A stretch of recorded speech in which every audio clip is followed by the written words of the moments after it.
Hello mga ka-shek-shek, good morning. I-re-upload ko nga pala itong video ni Ading nung graduation niya.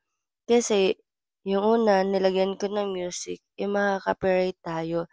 Kaya naman, tinanggal ko siya ngayon at pinoise over ko na lang. Thank you and God bless. Dito nga sa part na to ay sobrang tuwa niya. Hindi niya akalain na may laman na pera yung kaserola na binibigay namin sa kanya nung una. Hindi niya pinapansin. Sabi niya, "Ano ba 'yan? Anong pinagagawa niyo sa akin?" So ayun, tinawag ko si Papa at ibigay niya nga yung kaserola. And then, hindi niya akalain na may pera.